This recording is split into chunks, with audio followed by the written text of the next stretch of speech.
Hello everyone, Fed here from Ethos Capital Group. Here we are for our appointment to discuss the data release for the week ahead. In this case, the week starting on the 19th of October 2020. Let's start as usual with a quick recap of what happened last week, as we seen Australian dollar being under pressure, being the worst performance currency due to the Royal Bank of Australia dovish tone, and China suspending imports on in coal, and euro dollar was under pressure and lost about 1%. Also, because of the European economic prospect and the risk of a second wave.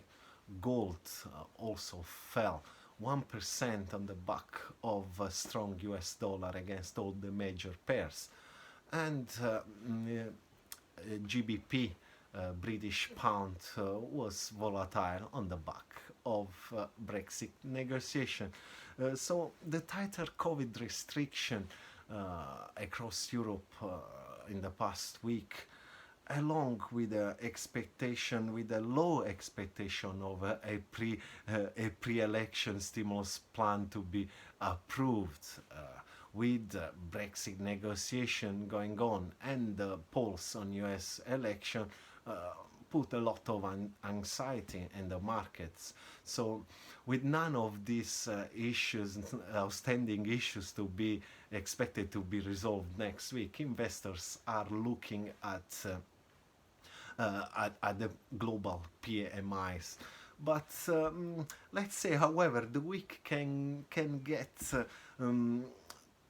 off for somewhat brighter, as on Monday we're going to see a release from China about the third quarter of the GDP, which can suggest the recovery is continuing, and actually a V-shaped recovery is in place, as we all remember that all the data from Q1, the minus 10%, has been covered from the rise of 11.5% in Q2, and this Q3 expected at 3.2%, annualized year over year of 5.2%. We're also going to see China retail sales rising 1.9%, still below the 8% of the last month of past year, but meanwhile, industrial production and manufacturing are positive.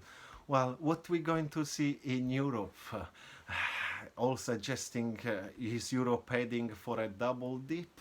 Let's see from the PMI in Germany and in France, as are expected to join the bad PMI services which we've seen, and suggesting that recovery in Q4 can be much slower than expected.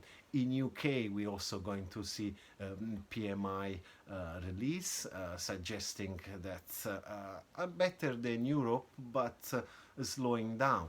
We're going as important, we're going to see retail sales in UK expected to rise 3.7% versus previous 2.8%, while the inflation figures also coming out in UK expected 1.3% versus previous 0.8%.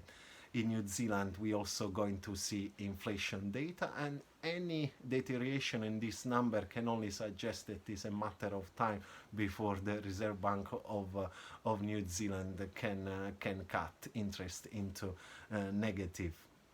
Okay, going over in United States, we're going to see, let's say, election fever, as is heating up, with Democrat Biden still maintaining his strong lead over Trump, even though after the recovery from the coronavirus, the US president might reserve us some last minute surprise. Overall, investors are expecting Democrats to win in both Congress, and with expectation of a larger stimulus. But if this won't happen, we're going to see US dollar to to be considered as a safe haven, as the Japanese yen, which actually can suggest this from some release in Japan with inflation, PMI, and also some data on the trade balance. That's all for today. Thank you very much. Fed here from Ethos Capital Group. Thank you.